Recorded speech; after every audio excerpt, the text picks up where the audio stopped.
नमस्कार दोस्तों, Indian navy के लिहाज से एक बहुत बड़ी डेवलपमेंट सामने आई है। कल भारतीय नौसेना में सेकंड न्यूक्लियर बैलिस्टिक सबमरीन को शामिल किया गया है, जिसका नाम है आईएनएस अरिहंत। यहाँ पे न्यूज आप देख पाओगे, राष्ट्रीय अंतर्राष्ट्रीय मीडिया भी इसे कवर कर रहा है। नौसेना में शामिल हुई दूसरी परमाणु पनडुब्बी, और इसकी खास बात है ये इंडिजीनियसली मैन्युफैक्चर्ड है, जिसे भारतीय नौसेना की स्ट्रेटेजिक फोर्सेस कमांड में शामिल किया गया है और इसमें कई तरह के नए अपग्रेड भी किए गए हैं। भारतीय नौसेना के दूसरी परमाणु ईंधन से चलने वाली और परमाणु बैलिस्टिक मिसाइलों से लैस यह सबमरीन अरिहंत क्लास की अत्याधुनिक एसएसबीएन है। देखिए, इंडियन नेवी के पास बेसिकली दो टाइप की सबमरीन्स देखने को मिलेंगी, conventionally powered submarines and nuclear powered submarines. Conventional submarines में फर्दर तीन क्लास देखने को मिलेंगी। कलवरी क्लास जो कि स्कॉर्पियन क्लास है, Sindhu Ghosh and Shishumar class kilo class की सबमरीन्स है, जबकि न्यूक्लियर बेस्ड हमारे पास केवल एक ही सबमरीन है, आईएनएस अरिहंत, या फिर एक ही क्लास है, अरिहंत क्लास। और इससे पहले कुला सेकंड क्लास की आईएनएस चक्रा सेकंड हमारे पास हुआ करती थी, जो 2021 में डीकमीशन हो चुकी है और इसे रसिया वापस भेजा जा चुका है। लेकिन इसको लेकर नई डेवलपमेंट यह है कि 2025-26 तक अकुला थर्ड क्लास की आईएनएस चक्रा थर्ड इंडियन नेवी के बेड़े में शामिल हो सकती है, और ऐसे ही आईएनएस अरिहंत क्लास की तीसरी सबमरीन भी 2025-26 तक भारतीय नेवी को जो है मिल सकती है।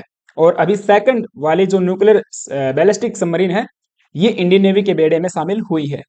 तो यहाँ पे गौर करने वाली बात यह है कि जो कन्वेंशनल सबमरीन्स है, इनकी संख्या ज्यादा है as compare to nuclear submarines.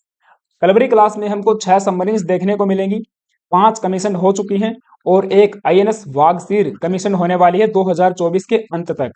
Sindhu Ghosh के अंदर 7 सबमरीन्स हैं और शिशुमार क्लास के अंदर आप देखोगे तो 4 सबमरीन्स देखने को मिलेंगी। ऐसे ही प्रोजेक्ट 75I के तहत हम लोग 6 नई सबमरीन्स को मैन्युफैक्चर करने वाले हैं, जो कि मैन्युफैक्चरिंग स्टेज में है एंड इंडिजिनियसली इनको मैन्युफैक्चर किया जाएगा। ये भी कन्वेंशनल सबमरीन्स होंगी, इनके अंदर एआईपी टेक्नोलॉजी जो है इंस्टॉल की जा रही है। और ऐसे ही कैबिनेट कमेटी और सिक्योरिटी ने अभी रिसेंटली कलवरी क्लास के अंदर 3 नई सबमरीन्स को प्रिक्योर करने की मंजूरी भी दे दी है। तो यहाँ पे टोटल 9 सबमरीन्स हो जाएंगी और प्रोजेक्ट 75 अल्फा के तहत भी हम लोग कन्वेंशनल पावर्ड सबमरीन्स को जो है मैन्युफैक्चर करने वाले हैं। लेकिन आप यहाँ पे कंपेयर करोगे तो यदि मान के चलिए अकुला थर्ड क्लास की सबमरीन भी इंडियन नेवी को मिल जाती है, अरिहंत की चारों मिल जाती हैं, तो टोटल 5 हमारे पास न्यूक्लियर बेस्ड सबमरीन हो जाती हैं। फिर भी इनकी संख्या जो है कन्वेंशनली सबमरीन से कम ही है। तो ऐसा क्यों? क्यों भारत की सरकार या विश्व भर की सरकारें कन्वेंशनल सबमरीन के ऊपर ज्यादा रिलाई करती हैं और इनके ऊपर अधिक पैसा जो है खर्च करती हैं? क्योंकि आप देखिए, प्रोजेक्ट 75I जो है 43,000 करोड़ रुपये से ज्यादा का प्रोजेक्ट है। तो इसके पीछे का सबसे बड़ा तो रीजन है सबमरीन में यूज होने वाली टेक्नोलॉजी, और उसमें भी एक इंपॉर्टेंट टेक्नोलॉजी है AIP, that is air independent propulsion system. तो इसी के बारे में हम लोग डिटेल में बात करेंगे और टाइप्स ऑफ सबमरीन्स भी हम लोग देखेंगे। इसके अलावा ये जो 3 पॉइंट्स हैं, इनके ऊपर भी डिस्कस करने वाले हैं। तो सबसे पहले सबमरीन टेक्नोलॉजी। जो सबमरीन्स होती हैं वो जानी जाती हैं, वो नोटेबल हैं for their strategic importance and are equipped with a wide range of advance technologies. Advance technologies का इनमें इस्तेमाल किया जाता है, जो कटिंग एज टेक्नोलॉजीज हैं वो इनमें इस्तेमाल की जा रही हैं। सबसे पहले है प्रपल्सन सिस्टम, उसके बाद है आर्मामेंट्स। अब जैसे कि कौन कौन से आर्मामेंट्स, कौन कौन से हथियार हम लोग सबमरीन से लॉन्च कर सकते हैं, जैसे कौन कौन से टारपेडो यहाँ पे लॉन्च किए जा सकते हैं, बैलिस्टिक मिसाइल कौन कौन सी यहाँ पे इंस्टॉल कर सकते हैं, इसके अलावा और कौन से जो वेपन्स हैं वो हम लोग इंस्टॉल यहाँ पे कर सकते हैं या यहाँ से लॉन्च कर सकते हैं। ये आर्मामेंट्स के फीचर्स होते हैं। ऐसे ही नेविगेशन सिस्टम हमारा कैसा है, कितना तगड़ा नेविगेशन है, रेडार वगैरह, सोनार वगैरह, ये कौन कौन से डिवाइस हमने इस्तेमाल किए हैं। इसके अलावा कम्युनिकेशन सिस्टम कैसा है, कितनी रेंज तक हम लोग कम्युनिकेट कर सकते हैं और कहाँ कहाँ तक हम लोग कम्युनिकेशन इस्टेब्लिश कर सकते हैं, इसमें डिवाइसेज कौन से लगे हुए हैं, ये सारी बातें इसके ऊपर डिपेंड करती हैं। लेकिन हमारे लिए इंपॉर्टेंट रहेगा प्रपल्सन सिस्टम। तो चलिए बात करते हैं प्रपल्सन ऑफ द सबमरीन्स। तो यहाँ पे जो प्रपल्सन सिस्टम है वो कई टाइप का देखने को मिलेगा, जैसे कि battery electric propulsion system, diesel electric engine, air independent propulsion system and nuclear reactors. तो आज की जो अत्याधुनिक सबमरीन्स जो बनाई जा रही हैं, उनके अंदर इस वाली टेक्नोलॉजी को जो है डिप्लॉय या इंस्टॉल किया जा रहा है। Air independent propulsion system, because of this technology provides extra under water endurance to the non nuclear submarines केज so that they can stay under water for a longer time, at least 14 days तक वो लंबे समय तक पानी में जो है रह सकती हैं। अगर ये वाली टेक्नोलॉजी नहीं होती है, they have to come to the surface every 48 hours, सांस लेने के लिए 48 घंटों के बाद इन्हें सरफेस पे आना पड़ता है यदि ये वाली टेक्नोलॉजी नहीं होती है। जो नॉन न्यूक्लियर सबमरीन्स होती हैं, आप चाहे बैटरी इलेक्ट्रिक सबमरीन्स की बात कर लीजिए या डीजल इलेक्ट्रिक सबमरीन्स की बात कर लीजिए, उनको सांस लेने के लिए आना पड़ेगा। अगर हम लोग एआईपी को इंस्टॉल कर देते हैं तो एक जो अंडर वाटर एंड्योरेंस है उसको हम लोग बूस्ट कर सकते हैं, इन्हांस कर सकते हैं। सो इसीलिए ये वाली टेक्नोलॉजी किसी भी सबमरीन को वर्चुअली साइलेंट बनाती है एंड मोर लीथल एंड स्टिल्थर बनाती है देन दी न्यूक्लियर सबमरीन्स, क्योंकि जो न्यूक्लियर सबमरीन्स हैं उनके साथ एक प्रॉब्लम यहाँ पे फेस करनी पड़ती है। जिनका जो रिएक्टर होता है, न्यूक्लियर रिएक्टर, ये some amount of detectable noise को क्रिएट करता है जो कि न्यूक्लियर सबमरीन्स को बहुत ज्यादा वेल्नरेबल बना देता है। इसीलिए आज के समय गवर्नमेंट ऑफ इंडिया भी इस वाली टेक्नोलॉजी पे ध्यान दे रही है और इसमें फर्दर आपको कई टाइप्स देखने को मिलेंगी, जैसे कि open cycle system, closed cycle diesel engine, closed cycle steam turbines, Starline cycle engine, जिसमें हम लोग liquid oxygen and diesel fuel का इस्तेमाल करते हैं। यहाँ पे आप देख पाओगे अलग अलग टाइप के फ्यूल यहाँ पे इस्तेमाल जो है हो रहे हैं। ऐसे ही फ्यूल सेल एक इंडिपेंडेंट प्रपल्सन सिस्टम है जिसमें हाइड्रोजन सेल का हम लोग इस्तेमाल करते हैं with ion lithium ion battery, और ये वाला जो हाइड्रोजन सेल है इसमें oxygen and hydrogen as a fuel इस्तेमाल होती है। तो fuel cell system is one of the best, इन सब में सबसे बेस्ट है, जिसके ऊपर आज इंडिया भी काम कर रहा है। DRDO's fuel cell based AIP technology will revolutionise India's submarine capabilities. तो हम ये वाली टेक्नोलॉजी इंडिजीनियसली मैन्युफैक्चर करने के ऊपर जो काम कर रहे हैं। यहाँ पे आप देखिए रिसेंटली पिछले साल की ही न्यूज है, DRDO and Larsen and Toubro team ups दोनों ने एक साथ एक ज्वाइंट वेंचर को एस्टैब्लिश किया है to develop AIP for the Indian navy submarines. तो इसके ऊपर मैंने एक डेडिकेटेड सेशन भी किया था कि डीआरडीओ का ये एक रिवोल्यूशनाइज या फिर रिवोल्यूशनरी मूव होगा जो कलवरी क्लास सबमरीन्स को भी एआईपी टेक्नोलॉजी से लैस कर देगा। ये वाली टेक्नोलॉजी यदि एक बार हम बना लेते हैं तो सबसे पहला हमारा काम होगा कि जो कलवरी क्लास सबमरीन्स हमारे पास, जिनको हम लोग स्कॉर्पियन क्लास सबमरीन्स भी कहते हैं, जो हमने फ्रांस से प्रिक्योर की हैं या फ्रांस के साथ मिलकर ज्वाइंट वेंचर में डेवलप किया है, इनके अंदर इस वाली टेक्नोलॉजी को इंस्टॉल किया जाएगा। और ऐसा करने के लिए ये एक लंबा प्रोसेस होने वाला है, इनको बीच में से काट कर ये वाली टेक्नोलॉजी बढ़ाई जाएगी, इससे हमारी जो सबमरीन है इसका साइज भी कहीं ना कहीं बढ़ने वाला है। तो इसके ऊपर एक डेडिकेटेड ये वाला सेशन मैंने किया था, आई बटन में इसका लिंक आपको मिल जाएगा, आप चाहो तो रेफरेंस के तौर पे इस वीडियो को देख सकते हो। और ऐसे ही आप देखिए एक 43,000 करोड़ का हमारा जो प्रोजेक्ट 75 आई है, उसमें भी इस वाली टेक्नोलॉजी को इंपॉर्टेंट बताया जा रहा है, क्योंकि स्पेन फुली टेक्नोलॉजी ट्रांसफर के लिए यहाँ पे तैयार है। क्योंकि गवर्नमेंट ऑफ इंडिया ने जो 5 फॉरेन बीडर्स यहाँ पे चुने थे, जो शॉर्ट लिस्ट किए थे, उनमें अब केवल 2 ही हमारे पास जो है ओईएम बचे हुए हैं, that is original equipment manufacturers, जो इस डील को आगे लेकर जा सकते हैं। यहाँ पे आप देख पाओगे डिफेंस मिनिस्ट्री ने शॉर्ट लिस्ट किया था 2 इंडियन फर्म्स, हमारी जो मजगांव डॉकयार्ड लिमिटेड है एंड लार्सन एंड टुब्रो, और 5 यहाँ पे फॉरेन फर्म्स थी फॉर सबमरीन प्रोजेक्ट, जो कि 43,000 करोड़ रुपए का एक प्रोजेक्ट है। और यहाँ पे फॉरेन बिडर्स की हम बात करें तो फ्रांस का नेवल ग्रुप था, एंड साउथ कोरिया का हवानहा ओशंस, स्पेन का नवेंसिया ग्रुप, और एक रशियन बेस्ड पीएसयू है। इसके अलावा जर्मनी की थाइसन ग्रुप एक कंपनी है, ये भी जर्मनी की एक पीएसयू ही है। तो यहाँ पे केवल अब 2 ही ये बचे हुए हैं, स्पेन का नवेंसिया ग्रुप एंड जर्मन का थाइसन ग्रुप, जो इस डील को लेकर आगे बढ़ सकते हैं। हालांकि अभी रिसेंटली कोई भी बड़ी डेवलपमेंट इस डील को लेकर सामने नहीं आई है।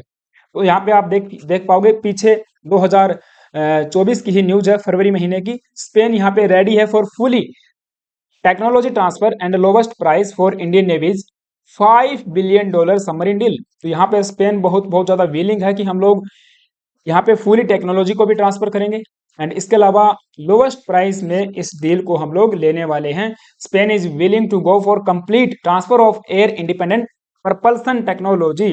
कैसे हमने एक सबमरीन को बनाना है, उस टेक्नोलॉजी को तो हम लोग प्रिक्योर करेंगे ही करेंगे। इसके अलावा ये वाली जो टेक्नोलॉजी है, जो किसी भी सबमरीन को मोर स्टील्थ एंड लीथल बनाती है, ये भी इंडिया के पास अब आने वाली है। और केवल इतना ही नहीं, हम इस टेक्नोलॉजी को बाहर से प्रोक्योर करने के अलावा इंडिया में भी डेवलप करने के ऊपर काम करना शुरू कर चुके हैं। आप देखिए, जुलाई 2024 की न्यूज है, डीआरडीओ टेकअप्स प्रिलिमिनरी स्टडी, यानी कि जो प्राइमरी स्टडी होती है उसको शुरू कर दिया गया है on development of indigenous conventional submarines.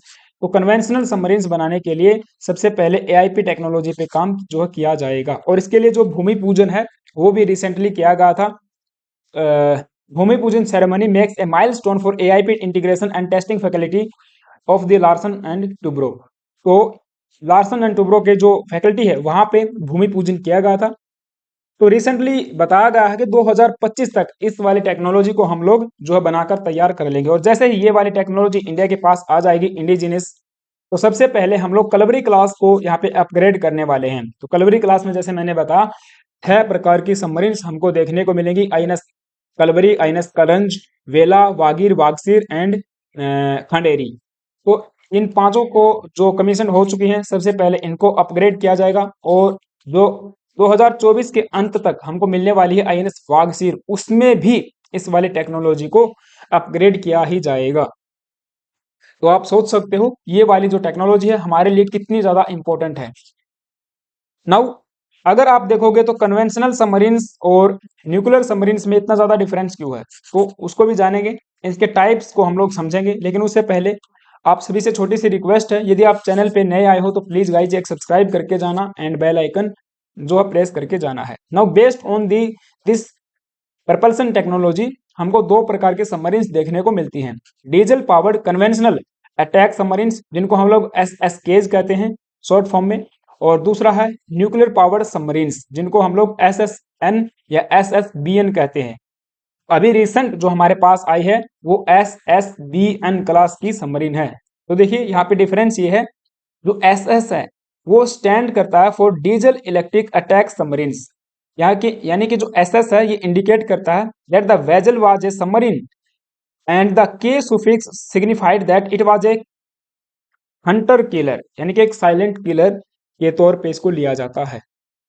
तो एसएसके जो हम बोलते हैं डीजल इलेक्ट्रिक सबमरीन्स को, और एसएसएन की हम बात करें तो SSN stands for submersible ship nuclear and it is a nuclear powered attack submarines. तो एक न्यूक्लियर पावर्ड अटैक सबमरीन है। वैसे ही एसएसबीएन यहाँ पे थोड़ा सा डिफरेंट है, एसएसबीएन स्टैंड फॉर सब सरफेस बैलिस्टिक न्यूक्लियर। तो यहाँ पे डिफरेंस ये हो जाता है कि एसएसबीएन में हम लोग बैलिस्टिक मिसाइल्स को जो है लॉन्च कर सकते हैं। तो it is capable of launching ballistic missiles, जो कि long range and medium range की मिसाइल्स हैं उनको हम लोग यहाँ से लॉन्च कर सकते हैं। जैसे कि सागरिका की बात कर लीजिए, K-15 जिनको हम कहते हैं वो यहाँ से लॉन्च कर सकते हैं, K-4 मिसाइल्स यहाँ से लॉन्च कर सकते हैं।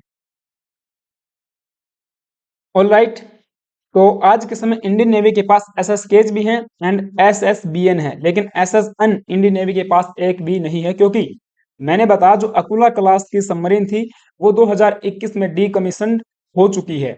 और आगे देखिए आईएनएस चक्रा आने वाली है 2025 या 26 तक, हम लोग इसको इंडियन नेवी में इंडक्शन इसका कर देंगे। और फिर इसके बाद जो प्रोजेक्ट 75 अल्फा है उसमें बनने वाली जो सबमरीन होंगी वो भी इसी क्लास की सबमरीन होंगी। फर्दर अगर आप देखोगे आईएनएस अरिहंत, तो वो एसएसबीएन क्लास की सबमरीन है, क्योंकि आईएनएस अरिहंत 2009 के अंदर लॉन्च की गई थी और 2016 में इसे इंडियन नेवी में कमीशन किया गया था। और इस वाली सबमरीन से हम लोग K-15 सागरिका जो मिसाइल है उसको लॉन्च कर सकते हैं, जो कि 750 किलोमीटर रेंज वाली मिसाइल है। और ऐसे ही K-4 मिसाइल जिसकी रेंज 3500 किलोमीटर है उसको भी यहाँ से लॉन्च किया जा सकता है।